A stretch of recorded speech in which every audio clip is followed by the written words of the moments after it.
Hello everyone and welcome to this SolarPower Europe webinar, a webinar as part of our digitalisation workstream. Today we're looking at when solar policy went digital and we're looking at France, Lithuania and the UK. My name is Sonia Dunlop, I'm a Senior Policy Advisor here at SolarPower Europe and I am delighted to hand over to the Chair of our Digitalisation Task Force here to chair this webinar, Professor Bernd Engel from SMA.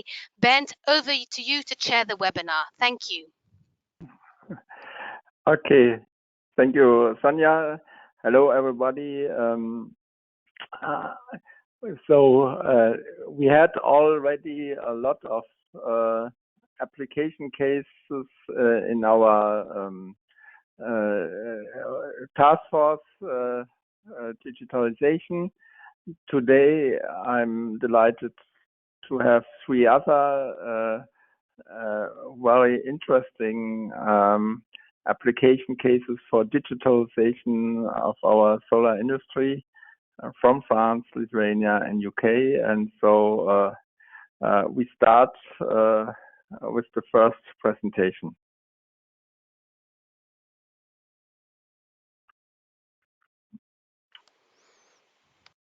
So the first presentation will be coming from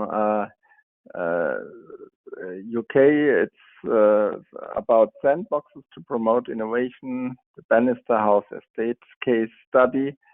So I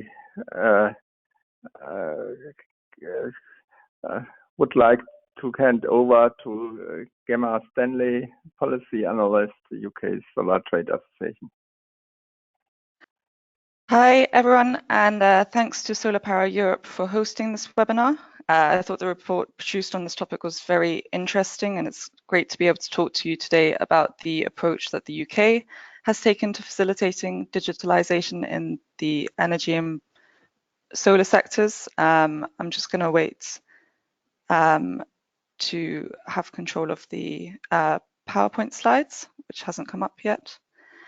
Firstly, my name is Gemma Stanley and I'm a policy analyst for the Solar Trade Association in the UK, covering rooftop PV and residential storage policy. We have about 160 members, some of whom were involved in the case study that I will be discussing with you shortly. So today I will be going over the regulatory sandbox that was introduced by the UK gas and electricity regulator Ofgem. I'll also cover the Bannister House case study that is part of this sandbox, and will demonstrate how this sandbox approach facilitates digitalization in the energy sector, and also just briefly cover the positives and limitations that comes with such an approach being taken.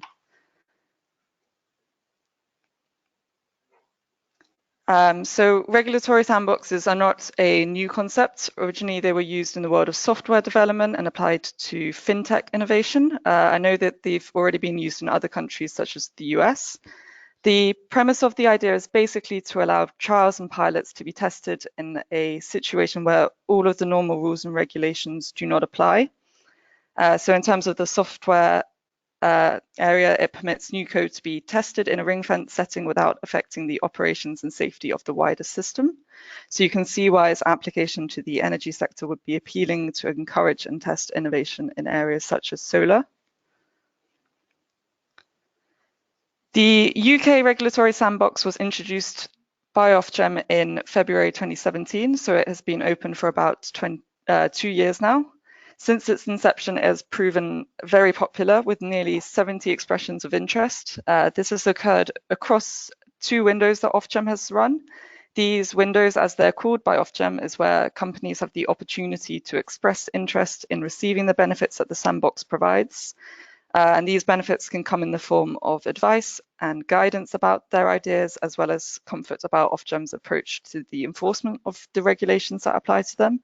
But it is also where Ofgem will decide if it is appropriate to grant temporary derogations from the usual rules and regulations that apply to them. This is to help those looking to launch innovative products, services, or business models.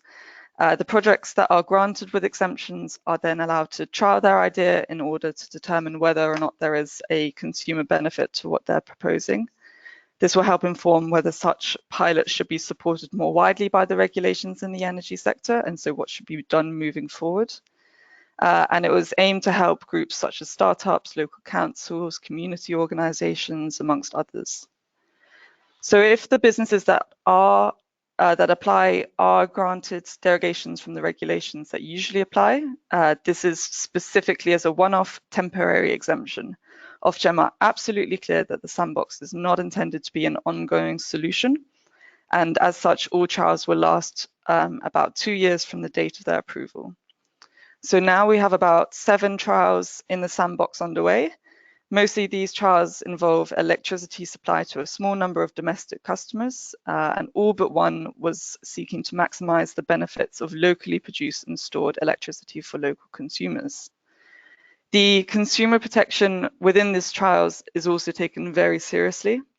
The participating customers are protected through how, in all cases, customers have voluntarily agreed to the trial and consequently can opt out at any time. Additionally, those participating will pay no more for their energy than if they had not participated in the trial. And this is both serving as a protection and an incentive for trial participants to basically join. So moving on to the Bannister House case study. This, I understand, was one of the first trials to be shortlisted for the Ofgem regulatory sandbox and to actually receive exemptions from the regulations. The aim of the study was to investigate the use of distributed ledgers, in this case blockchain, to tackle some of the problems facing consumers in the UK energy and solar sector. Amongst other things, the trials wanted to use this platform to increase customer engagement with their energy use, maximize the benefits of existing assets, such as the solar PV already installed on the roof of some of the flats, and also to investigate what benefits solar PV can provide to consumers when not receiving the FIT subsidy from the government, which actually formally closes this Sunday in the UK. The case study involved a number of companies: PowerVault, who provided the battery storage, British Gas, who acted as the licensed electricity supplier, Repowering London, who crowdsourced funded the solar panels on the estates, and Verve, who took on the regulatory obligations of an exempt supplier on behalf of the Bannister House solar generation. As mentioned before, consumer protection is prioritised, so the solar PV installed was receiving the UK feed-in tariff subsidy already, but to conduct peer-to-peer trading of the excess export, it meant that they had to opt out of receiving the FIT export tariff for the duration of the trial. But they were protected through how, at the end of the trial, the participants would be allowed to opt back into this. And I think this was quite an important caveat for those participating. The trial itself used the solar PV that was installed on the flats in 2015. There are about 62 flats across 13 blocks on the estate. Before this, the solar generation was used to power the communal areas of the residents' flats, with most of the electricity being exported back to the grid, so it was not directly used by the residents. Instead of this, the trial wanted to test the benefits of using this excess electricity to directly benefit the residents through lowering their energy bills. This was done through the installation of communal storage, individual home hubs, and blockchain-enabled peer-to-peer trading. 40 residents had installed home hubs which monitor generation and consumption up to 1 million times per second, which allowed the generation of high resolution data as well as forecasts of their consumption over the next 24 hours. By using this information and Verve's software platform, the trial enables peer-to-peer trading of excess solar electricity to the residents that need it so that they can directly benefit from the installed solar through lower energy bills. As such, last year, the UK had their first physical peer-to-peer energy trade, which was facilitated by the Verve software platform, where 1 kilowatt hour of energy was sent that was generated by the solar to a resident living in another one of the blocks of flats participating in the trial.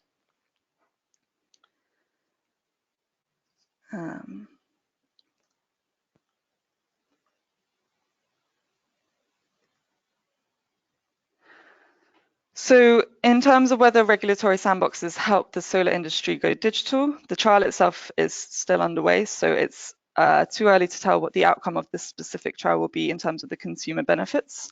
However, in terms of whether regulatory sandboxes enable digitalization of energy policy, it's clear that the sandbox approach provides quite a unique opportunity to trial innovation in this area, such as the blockchain-enabled peer-to-peer trading in the Bannister House case study. The sandbox itself was very popular, and Ofgem are going to continue to run it, indicating that innovators in the digital space see value in this kind of opportunity. The sandbox itself is meant to help inform regulators and innovators of whether policy and regulation changes should be pursued. And this is meant to be determined by the outcome of the trials that are within the sandbox. However, by Ofgem's own admission, a lot of the derogations that are granted would require quite a complicated fix to allow the trials to be mainstreamed into the regulatory framework. And there is some uncertainty about how this could be done after the trials are ended. It is clear that the sandboxes provide an important opportunity and proof of concept to innovators in the digital space, and as such are valuable to the innovators. However, on an ongoing basis, it remains unclear whether the outcomes of the sandbox will be incorporated into the UK energy sector, and as such, whether they facilitate digitalisation policy in the longer term. Given that there are many more potential use cases for distributed ledger technology in the PV space, policymakers should ensure that jurisdictions are blockchain friendly to allow innovation to flourish. Thank you for listening. If you have any questions, please get in touch or ask at the end. So that's all from me. Thank you. So Thank you thank very you very much. much. So Sonja, up to you to lead the discussion. Thank you very much, Bent. Yes, Sonia Dunlop here from SolarPower Europe. I thought we would just do a quick Q&A with Gemma from the Solar Trade Association just before we move on. Thank you very much, Gemma, for that very interesting presentation. I just want to say before I move on, please do ask any questions in the question box in your GoToWebinar platform on the right-hand side of your screen. And if you want to find out more about these case studies, you can always look at our report, When Solar Policy Went Digital, which has a case study on this project, this sandbox that was done, and the project on the Bannister House estate. One question from me, Gemma. You said that the solar was put on the building, an apartment block building, in 2015, I think you said. What do you know what the business model was there? Is the electricity being sold to the apartments in the building? What kind of, in Brussels, in the EU, we call this collective self-consumption. Do you know what kind of collective self-consumption this was?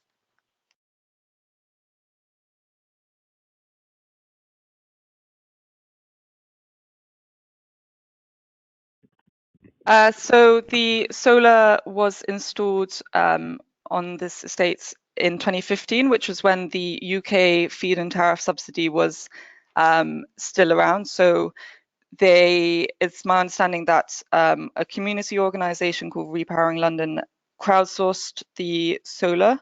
So that's how they funded it. And then the feed-in tariff provided them with financing as it paid for how much they generated, and then it also paid them for how much they exported back to the grid. So that was the secured, I think, 20-year business model that they knew that they had at that point. And then this new business model was trying to actually directly benefit the residents living in that house from using the electricity themselves instead of exporting it back to the grid, because there's a higher value of using the electricity yourself than there is exporting to the grid in the UK at the moment. Very interesting, thank you. Okay, and then a question from a member of the audience. So this participant asks, you mentioned physical peer-to-peer trading. Does that mean that a direct physical line was installed between the PV installation and the consumer, as defined in the EU, the 2009 Market Design Package, Market Design Directive, or was there not a physical line installed? Do you know how that worked exactly? I'm not too clear on the details of that, unfortunately. I don't know. I'd have to ask those involved. Apologies for not being clearer on that. Okay, and another question is there a plan to include industrial consumers in this kind of pilot or project? Do you know of any similar projects with industrial consumers rather than residential consumers? No, unfortunately not. The Ofgem sandbox outline of the trials that they gave all included domestic cases. So at the moment there isn't any peer-to-peer kind of innovation in the industrial scale that I'm aware of. But I guess as this kind of thing moves forward, that would become one thing to be considered by the UK in greater detail. But at the moment, to my knowledge, it's only domestic. Okay, interesting. Well, hopefully it will be extended to industrial. And then another question about the export tariff opt-out, which I presume is referring to the fact that the feed-in tariff is closing and maybe it's now moving to a smart export system. It's asking, is the export tariff replaced by payments from the neighbours that now consume the solar or not? So I think that's being decided within the trial. So they opted out of receiving the FIT export tariff, and then I think the part of the trial was to determine how much residents would be willing to pay for solar that was generated by the panels that were installed themselves, whether this should be done at a lower rate than what they'd pay for normal grid imports electricity. So I think all of these questions were being explored just because it's the very first one that's been done. And you know that they were looking into those questions as a way to determine that exact point. I see. So there was an export tariff opt-out as part of the project. Okay, and how approximately has the self-consumption rate increased now compared to what was self-consumed before? Is another question from the audience. So the self-consumption before was only ever in the communal areas, and so there wasn't at all any direct benefit to the individual flats within the blocks. So any electricity that was to be consumed by residents as a result of this trial would inevitably lead to an increase in the self-consumption. However, as the trial is still ongoing, there haven't actually been too many finer details of what this looked like yet. So I'll be happy to report back once they've published everything further about the trial. But yeah, that's the take on it so far. Well, that would be very interesting. And in fact, here at SolarPower Europe, we're planning on doing a revised version of the When Solar Policy Went Digital report, and we could potentially include any extra information in that.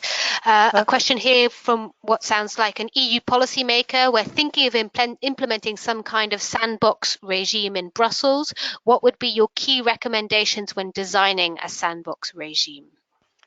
I think one of the things that stood out for us in the UK is that a lot of the innovation that happens here, and including with the sandbox, is that it was focused a lot on trialing it and pilots without the longer term foresight that requires to make this actual mainstreamed policy. So I think one of the key takeaways that Ofgem had was that these innovators trialing this kind of stuff in the space aren't looking just to run trials. They want a business model that they can maintain on the longer term. So if you are going to implement a sandbox, it must be done with the view that this leads to something productive at the end where these business models can be facilitated in the longer term. So that would be my main advice.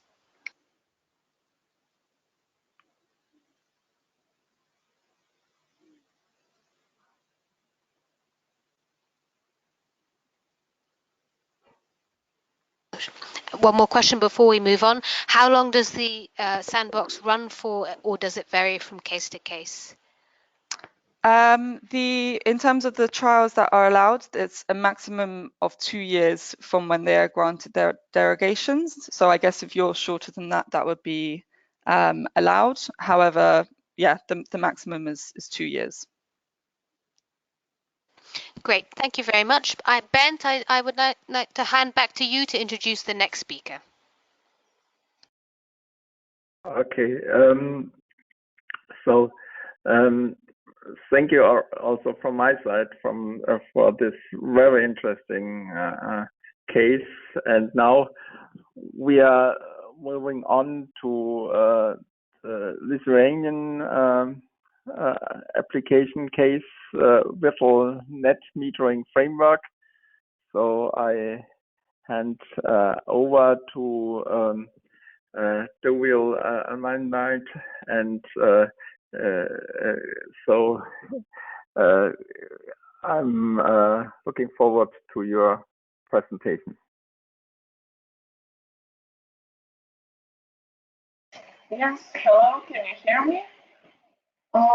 So my name is Dovile Omanita. I work at the Ministry of Energy and I'm mainly responsible for the policy measures in renewable and electricity and transport. Today I was invited here to speak about the Lithuanian case for the virtual net metering framework. Just before going to the not the details, but the system and conception description, I will tell you a few words about the overall framework of the of Lithuanian. Just trying to switch the slides.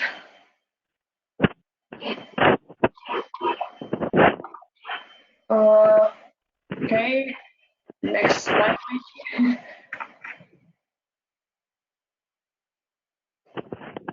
Yeah. So Lithuania has a long-term vision for renewable electricity, for renewable energy in general, in heating, electricity, and transport. We expect to have 30% of renewable share in the final energy consumption by 2020. By 2030, it should be 45% and 80% in the longer perspective, 2050. Similar numbers are in the electricity sector, and the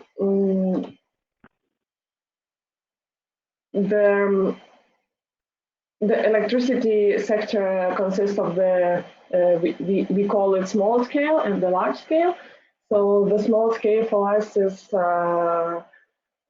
prosumers.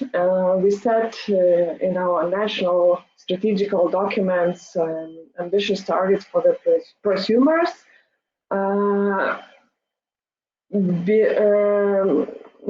Until the 2020, we expect to have 2% of the consumers that could produce electricity from renewable, from solar mainly, for their own use. And by 2030, we expect to have 30 of them.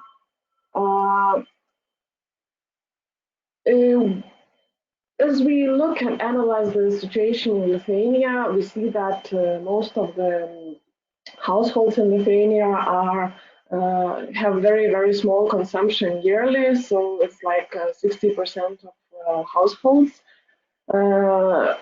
That meaning that they live in the multi-apartment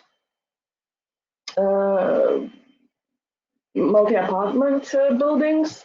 And we had to think of the solution, how to reach them, how to persuade them to have the rooftop solar panel.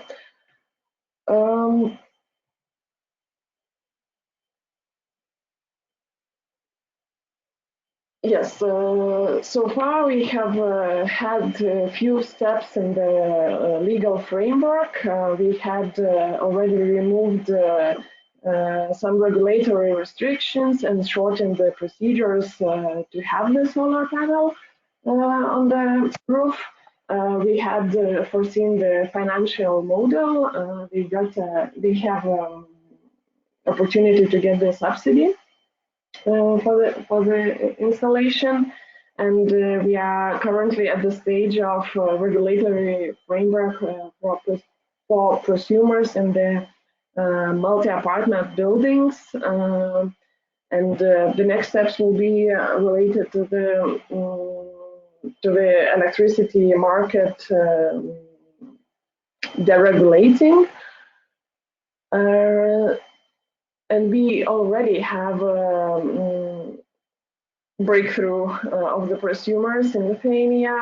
In 2 years, we have reached over the 1,000 of prosumers. Also, the capacity of solar panels are increasing. As I mentioned, we shortened procedures 5 times. Before it was 105 days to end the administrative procedures to have let's say 5 kilowatt capacity in solar panel. Now it's like 21 working days. We had decreased the number of documentations needed from 30 to 3 documents needed. And we also introduced grid pricing, a flexible choice depending on the electricity consumption pattern of the household. So the grid pricing could be for the kilowatt hour, for the capacity fixed amount, hybrid of the first and second. It's 50% of kilowatt hours and 50% of the installed capacity. And also we have a pricing system by the surplus of energy. So by today, 38% goes to the grid, and the rest part is used for the household. I'm not going to talk much about the financing model and maybe go to the most important, the virtual framework. So we are now setting the framework. We designed it and submitted to the parliament already. It should be like, let's say, 3 weeks to adopt those amendments.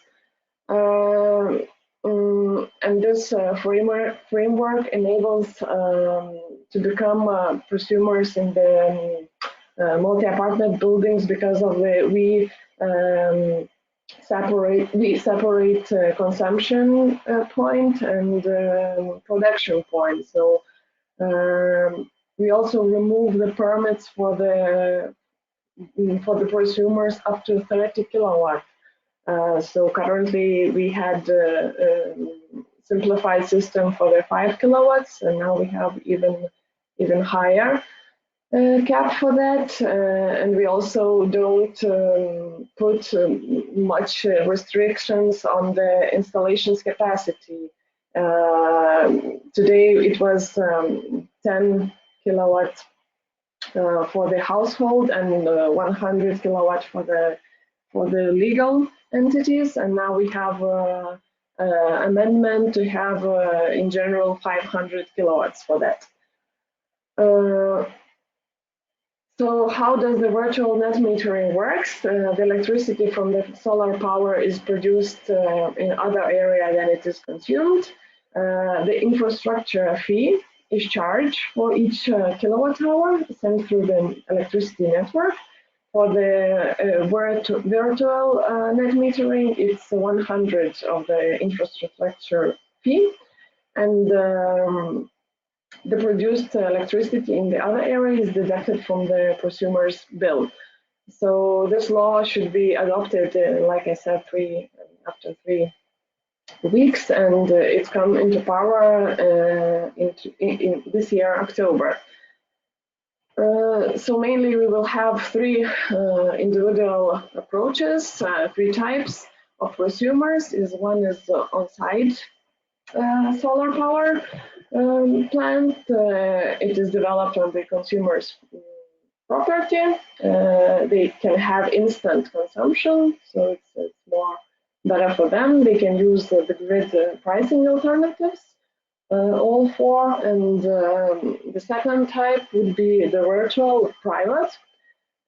For example, when the solar PV is developed in the other private place, that is on the property right belongs to the the same consumer. So, for example, in the summer houses or other areas that belongs to the house. And at this point, there is no instant consumption. So, as I mentioned, 100 grid fee should be paid. And the third type should be a virtual solar in the solar gardens, meaning that solar garden should be developed by the third parties.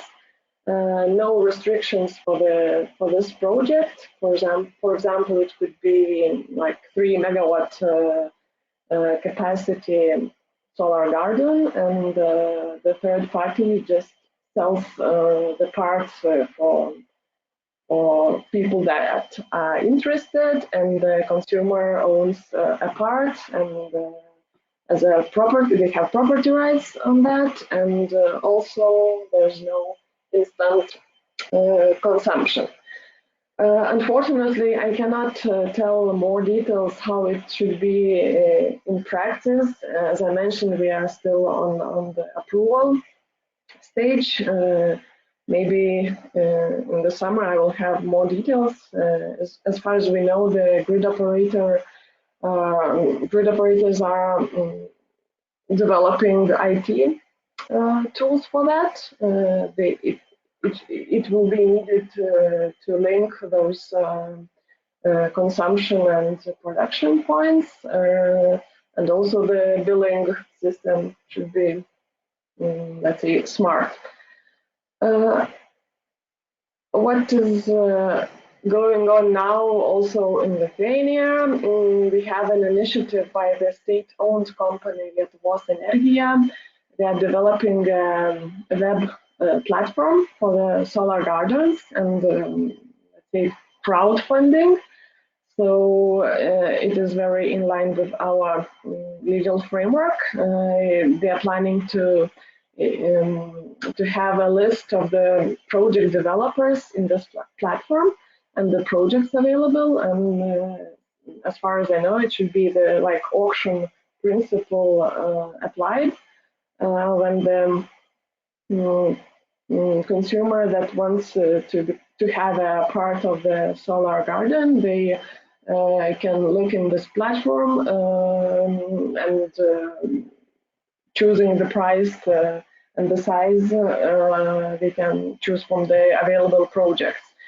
And so far as I know, that Lietuvos Energia is also going to be a pioneer to develop such first solar garden.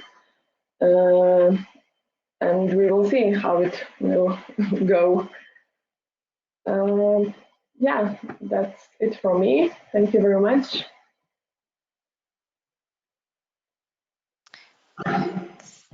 Thank you very much, Dovile. Sonia Damop here from SolarPower Europe. That was a really interesting presentation with lots of examples, and it's great to have you as a policymaker speaking to us, telling us about all these innovative new models you are implementing in Lithuania. Particularly interested also to see this new platform that's going to be established for auctions to help crowdfunding of solar. We've had several questions come in from the audience. So the first question is about the 3 different types that of grid charging regimes that you mentioned for prosumers. So the question is, who chooses which type of grid charging regime each prosumer pays? So who chooses and how is the choice made between the 3 types of grid charging systems for each prosumer? Yes, it is a decision made by the owner, by the household owner. It is a rule that, sorry, only one time in a year they can switch to one or another.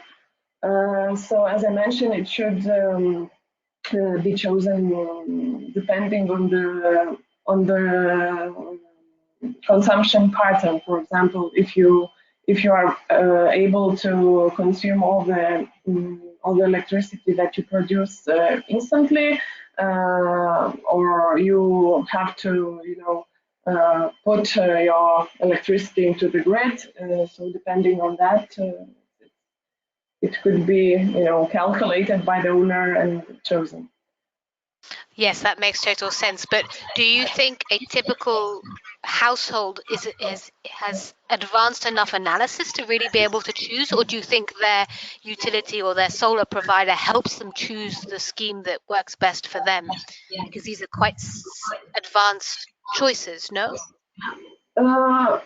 It's not very complicated, but yes, mostly of the solar panels, I think, is guided by the installers, and also what concerns the subsidy. They like making projects, to the key, like you have all the documentation, all the subsidy, and also this consultation maybe is included also.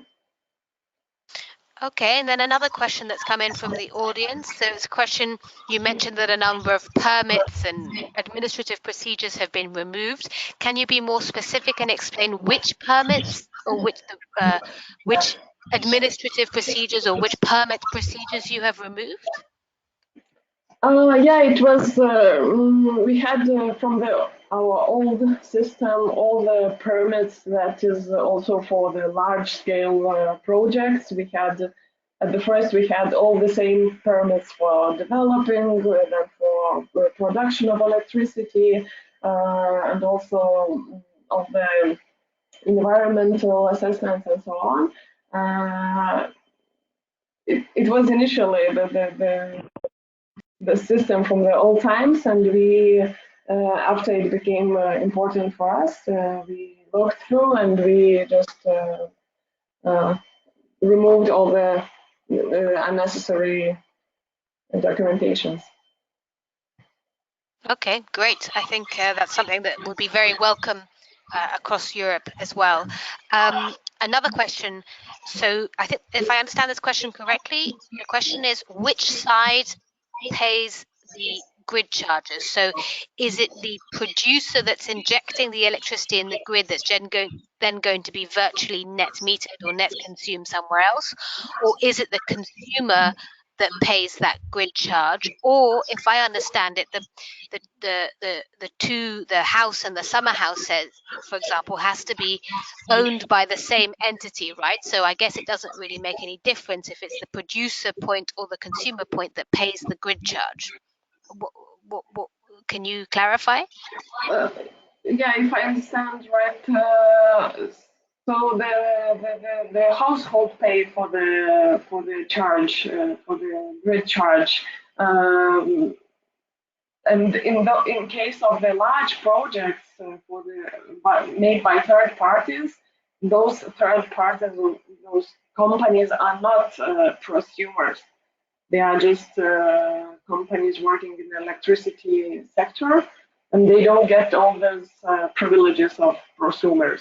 They are just operators of the PV solar farm. Okay, great. I think those are all the questions. That's all from us. Thank you. Thank you very much. And I'll hand over Ben to introduce the last speaker. Ben, over to you.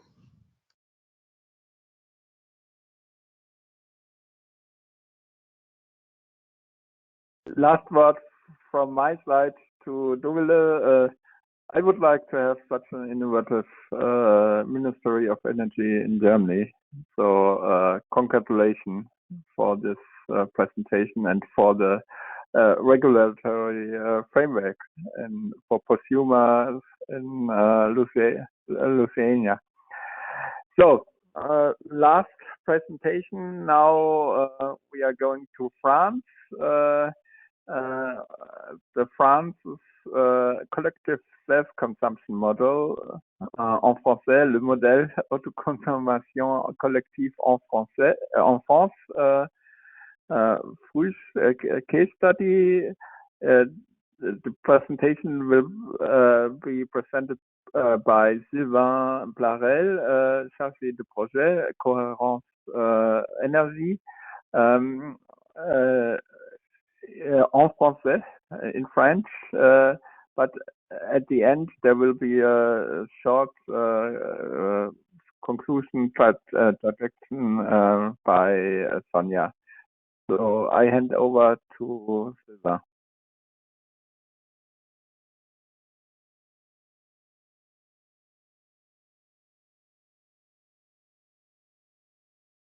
Bonjour, donc Sylvain Blarel. Est-ce que vous m'entendez? Oui. Je vais vous présenter un projet d'autoconsommation photovoltaïque dans la communauté de communes du Haut-Pays du Montreuilois qui va permettre d'illustrer le nouveau cadre juridique de l'autoconsommation en France, qui a donné un cadre donc juridique en France sur l'autoconsommation individuelle et l'autoconsommation collective. Donc la communauté de communes du Haut-Pays du Montreuilois est située dans les Hauts-de-France, au nord de la France. Elle est une référence en développement des énergies renouvelables depuis 2001, puisqu'ils ont développé et construit un parc de 91 machines en éolien. Et depuis 2015, ils sont reconnus de territoire à énergie positive. Donc le passage au photovoltaïque en autoconsommation, pour eux, c'était quelque chose d'intéressant.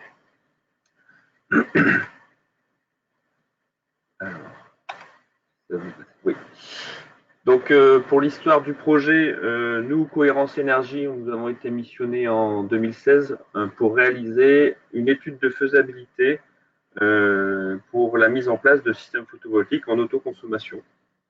Donc on a travaillé sur 8 bâtiments en instrumentation pour déterminer les courbes de charge de chaque bâtiment et on a défini des scénarios d'autoconsommation où à l'époque la législation nous permettait que de faire de l'autoconsommation individuelle.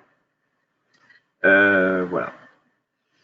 En fin 2017, début 2018, la collectivité, donc la communauté de communes du Haut-Pays du Montreuilois, a décidé de mettre en chantier donc 4 toitures photovoltaïques pour un total de 228 kW crête, 1300 mètres carrés.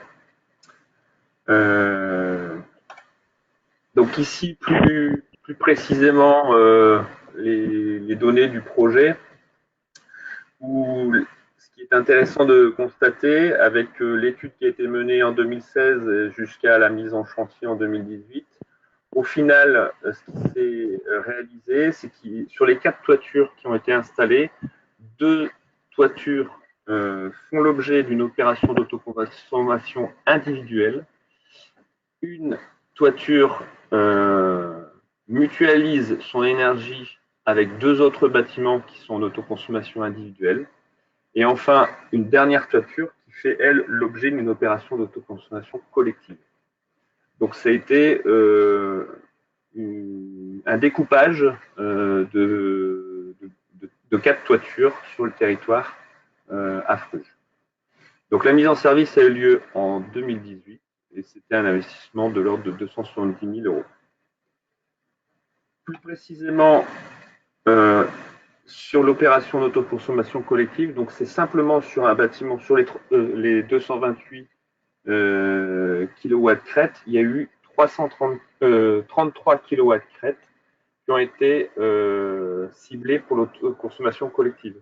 Vous avez l'illustration ici où vous avez le cybercentre qui est le producteur qui alimente via le réseau Enedis la crèche et la maison de la santé.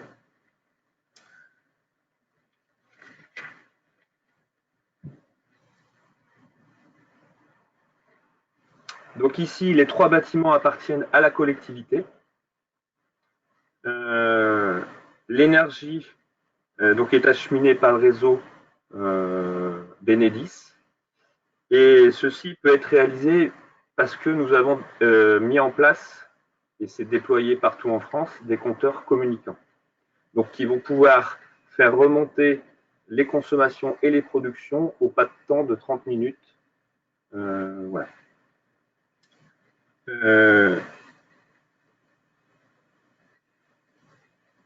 Donc une convention d'autoconsommation collective doit être donc rédigé avec le gestionnaire du réseau, donc Enedis en France, pour pouvoir déterminer les règles de cette opération d'autoconsommation et notamment la clé de répartition qui va définir à chaque pas de temps combien on achemine d'énergie entre les différents consommateurs.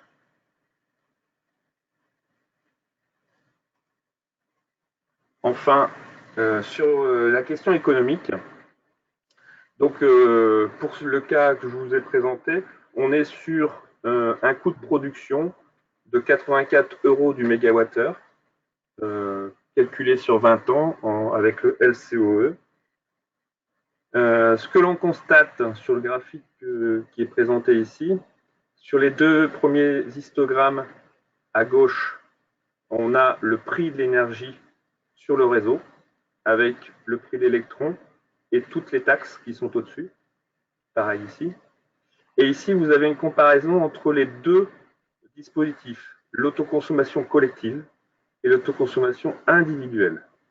L'autoconsommation individuelle ne fait pas passer l'énergie par le réseau, puisqu'elle est consommée en direct sur le bâtiment, contrairement à l'autoconsommation collective qui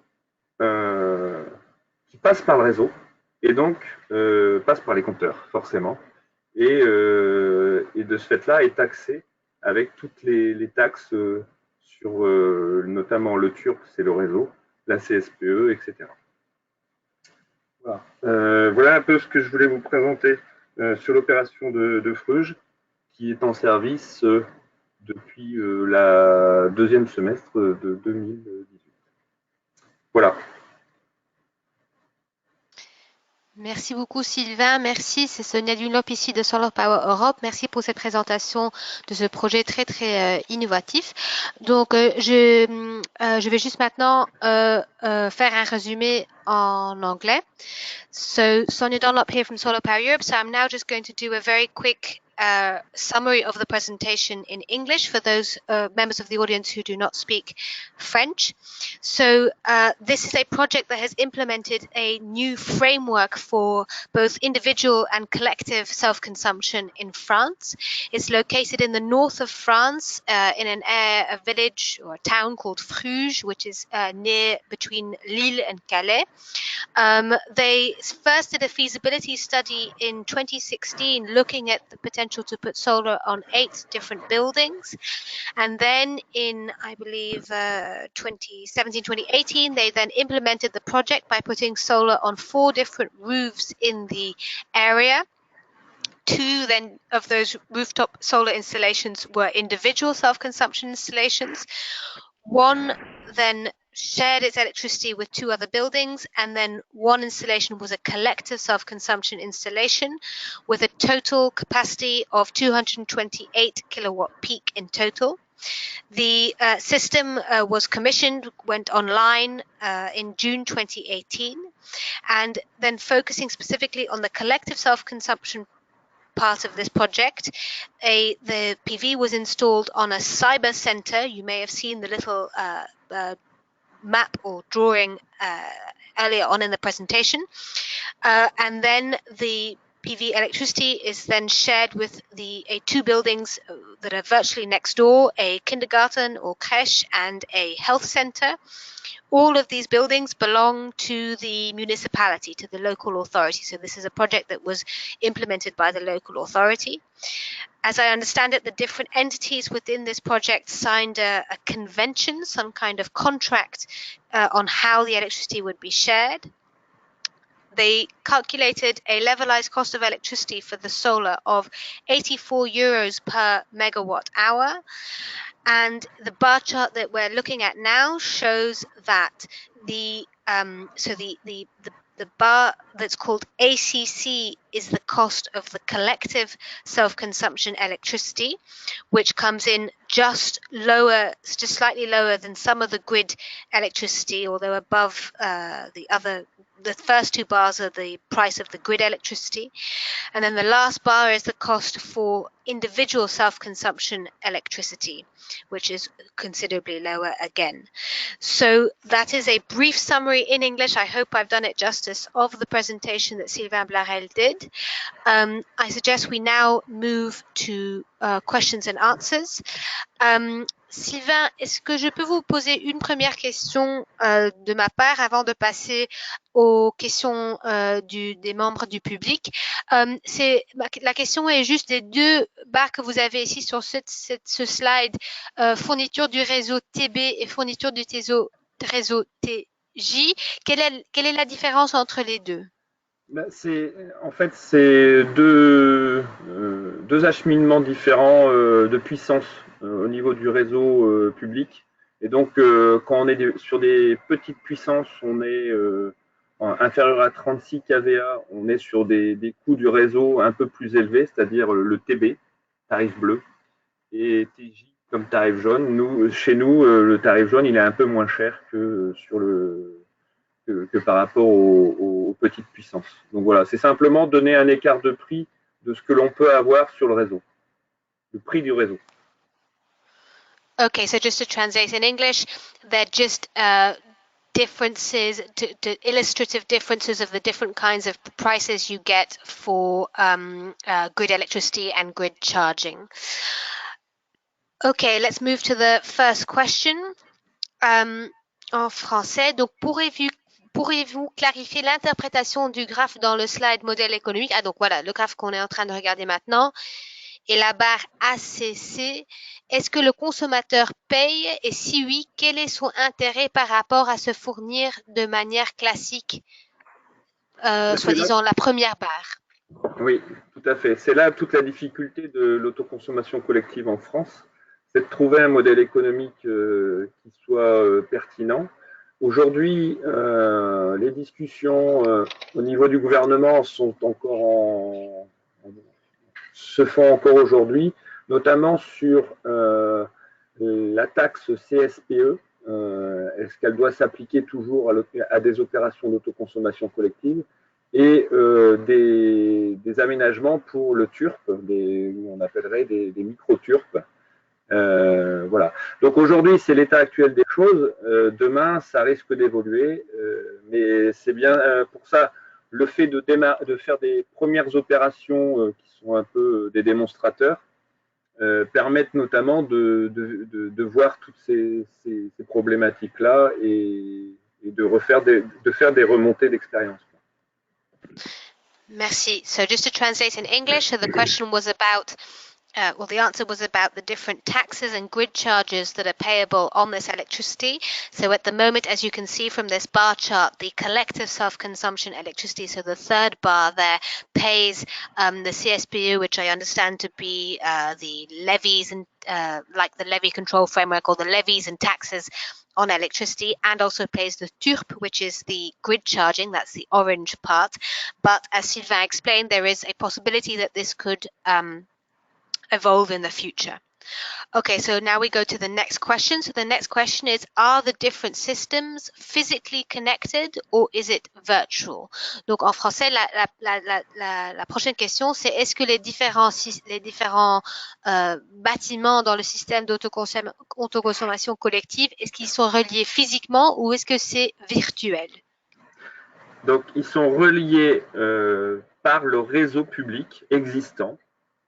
Et donc en fait, le principe de l'autoconsommation collective, c'est que le producteur produit son énergie sur le réseau public et il y a des compteurs communicants qui comptent au pas de 30 minutes et déterminent ce qui a été produit pendant les 30 minutes et ce qui a pu être consommé sur les consommateurs qui font partie de l'opération. Qui font partie de cette boucle basse tension, c'est-à-dire du réseau. Je ne sais pas si je suis clair, c'est assez compliqué. Super, merci. En fait, on a eu plusieurs questions sur ça. Donc, juste pour traduire en anglais, to just explain the answer in English. So, yes, these are essentially connected virtually. The electricity flows via the grid. So there's no private wire connection. It flows via the grid, the existing local electricity grid. And the smart meters, which in France are called Linky smart meters, meter the electricity consumed and generated in 30-minute time slots. And the different buildings that are connected via this collective self-consumption project are within the same branch of the low voltage branch of the grid. So the answer to the question is no, they're not connected physically via a private wire. They use the existing grid infrastructure. Next question, I will say it first in English. The question is that the answer is saying, I thought that the CSPE levies on electricity were exempted for collective self-consumption. Donc la question en français, c'est ce membre du public pensait que la CSPE, qui sont, si j'ai bien compris, des sortes de taxes sur l'électricité, mais si vous pouvez expliquer, ça serait intéressant. Il croyait que la CSPE était exemptée pour l'autoconsommation collective. Est-ce que vous pouvez expliquer un peu plus? Oui, pour le moment, c'est des choses que la filière française du photovoltaïque pousse pour ne plus avoir de CSPE à payer sur l'autoconsommation collective. Aujourd'hui, c'est pas encore le cas. Mais voilà, pour nous, c'est un non-sens d'avoir une taxe qui est la CSPE, c'est-à-dire la contribution au service public de l'électricité, qui favorise, enfin, qui est là pour accompagner, financer les énergies renouvelables, et donc de taxer un producteur d'énergie renouvelable et un consommateur d'énergie renouvelable, ça semble assez il semble avoir un malentendu de ce fait-là. Donc c'est pour ça que oui, on pense que la CSPE devrait disparaître ou être aménagée, j'en sais rien. Mais pour le moment, elle existe toujours. Oui. Ok, très intéressant, merci beaucoup. Donc juste pour traduire en anglais, just to translate that into English. So Sylvain confirmed that the CSPE is indeed a tax that pays for the different support schemes for renewables. Indeed, at the moment, it still applies to electricity within a collective self-consumption scheme, but there are certain stakeholders who are pushing for that to be removed. And the argument is, which is a logical argument, he says, perhaps that it doesn't, given this is a levy that is then used to fund renewable support schemes, it doesn't make sense that you are charging that levy on renewable electricity. Okay, so next question. Si je peux me permettre d'ajouter, en fait, il faut bien comprendre que l'autoconsommation collective en France, on est tout au début, qu'il y a des aménagements qui ne sont pas encore très, très bien faits pour les taxes. Et en parallèle, aujourd'hui, l'autoconsommation collective est basée sur les réseaux basse tension, c'est-à-dire on peut faire une opération d'autoconsommation collective uniquement sur le réseau basse tension d'un seul poste de transformation. Demain, enfin, ce qui est en projet, c'est d'ouvrir ce périmètre à un rayon d'1 kilomètre pour pouvoir faire des opérations d'autoconsommation collective entre producteurs et consommateurs dans un périmètre d'1 kilomètre et de faire ces échanges d'énergie dans un périmètre d'1 kilomètre, pas sur des boucles très petites. Donc c'est en mutation progressive en France. Depuis 2007, c'est possible, mais les premiers arrivent et maintenant on fait évoluer progressivement. Enfin, l'idée c'est de faire évoluer progressivement le dispositif. Voilà. Super, okay. So just to translate that into English, so we are at the very beginning of the implementation of this new collective self-consumption regulatory framework in France, and there is a discussion, as I understand it, for the geographical boundary of this collective self-consumption framework to be changed, i.e. at the moment you can only do these projects within the low voltage branch of below a low voltage branch of the grid, and there are discussions to perhaps extend that to just a 1 kilometer radius. So that is in discussion, and indeed that answers one of the other questions that was raised. The next question, I will say it in English first. This is a question from a member of the audience asking if it might be possible to get both the demand data and the production data of the different buildings within this collective self-consumption project. Donc la prochaine question, je vais la dire en français.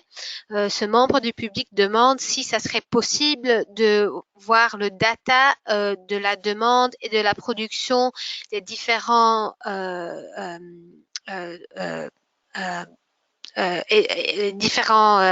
édifices dans le projet d'autoconsommation, donc voir la production du système photovoltaïque et peut-être la demande des autres bâtiments. Est-ce que ça serait possible? Est-ce que c'est quelque chose que vous allez mettre dans le domaine public? Moi actuellement, ce qu'il faut comprendre, c'est que la convention d'autoconsommation collective qui est établie avec Enedis donne un peu les règles de l'opération d'autoconsommation collective et détermine le groupement de consommateurs et de producteurs qui font partie de l'opération. Et Enedis, tous les mois, transmet à ce groupement-là les courbes de chacun, donc au groupe et aussi aux fournisseurs d'énergie et aux producteurs, pour permettre au final de pouvoir établir les factures qui correspondent à ce qui a été produit pendant le mois. Donc moi, les données, j'en ai quelques-unes, mais elles ne sont pas publiques. Je ne peux pas les transmettre comme ça. Ça reste des choses qui sont régies par cette convention d'autoconsommation collective. Ok, merci beaucoup.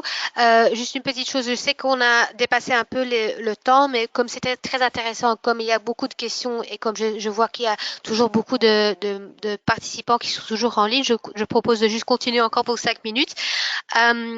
Donc, pour juste traduire la réponse en anglais, so just to say the answer to that question in English, so no, the data, the consumption and the demand data in this collective self-consumption project is not going to be made public.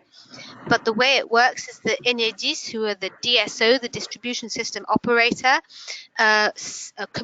send to the different members of the collective self-consumption group every month the data in terms of their demand and production, which is then used to pull together the invoices.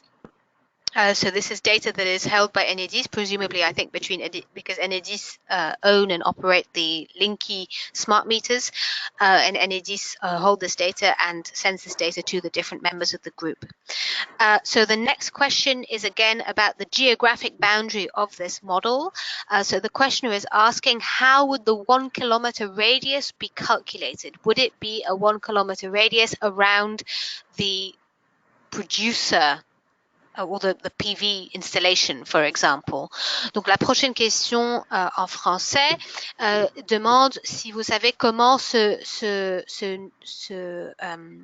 distance d'1 kilomètre, si ils décident d'élargir la zone géographique du modèle d'autoconsommation, comment est-ce que cette zone serait définie ou calculée? Est-ce que ça serait un rayon autour du producteur ou autre? Merci. Hélas, je ne vais pas pouvoir vous répondre à cette question, étant donné que ça sera l'objet d'un arrêté qui déterminera cette question-là. Et moi, je n'écris pas les arrêtés, donc je les applique, c'est tout. Donc aujourd'hui, c'est des annonces qui sont faites. Après, on verra bien comment ces annonces se traduisent en réalité avec les arrêtés. Donc pour le moment, je ne peux pas vous en dire plus, j'en sais rien. Ok, merci beaucoup. Pour traduire en anglais, to translate the answer in English, Sylvain does not know. He does not write the ministerial decrees. It will be for the ministry and the regulators to decide how to define this 1 kilometer radius.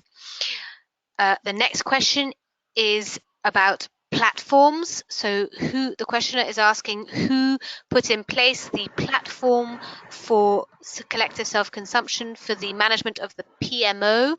Donc la prochaine question en français, qui a mis en place la plateforme d'autoconsommation pour la gestion de la PMO? J'espère que vous savez qu'est-ce que c'est la PMO parce que moi je ne sais pas. Si. Mais j'ai pas bien compris la question, vous pouvez répéter? La question, j'espère que vous comprenez, qui a mis en place la plateforme d'autoconsommation pour la gestion de la PMO? Donc, la PMO, c'est la personne morale obligée, qui est en gros qui est une obligation dans la convention qui est établie avec Enedis. Et donc, cette PMO, cette personne morale obligée, réunit l'ensemble des producteurs et des consommateurs. Ici, à Bruges, la communauté de communes du Haut-Pays du Montreuilois, le producteur et les consommateurs sont la même entité juridique, c'est-à-dire la communauté de communes du Haut-Pays du Montreuilois. Donc la personne morale, il n'y en a qu'une, c'est la communauté de communes du Haut-Pays du Montreuilois, qui est personne morale pour l'opération que je vous ai présentée.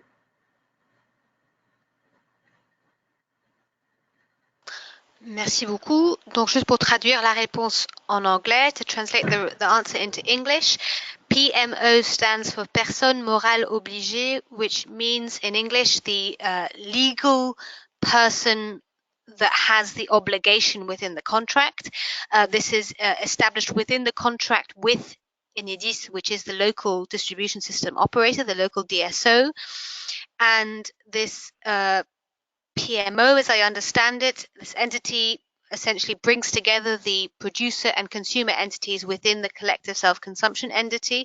This project was a bit special because the producer and consumer were both the same entity. It was the municipality, the Haute Communauté Montreuil, which is, as I understand it, an aggregation of different municipalities in the area.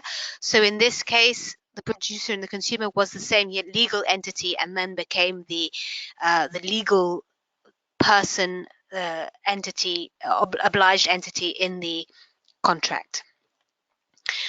I'm just checking if we have any other questions. Please wait one moment. Okay, I think we've covered all the questions. Je crois qu'on a répondu à presque toutes les questions. S'il y en a encore, on peut toujours essayer de répondre par écrit. So thank you. I think we've responded to all the questions. We can always try and respond to any further questions in writing.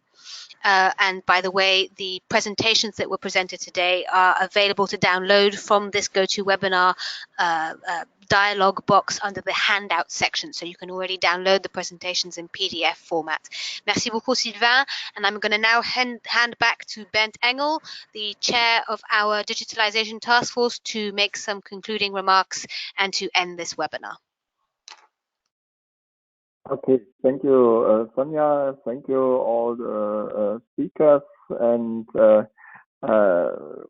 my conclusion is there are a lot of interesting case studies and projects within Europe. Unfortunately, not all the shown projects are possible in every member state, and unfortunately we have still to work on the regulatory framework, hopefully with the best conditions for such business models, projects on the European level. And so I think really we are on a good way, and so I thank all the participants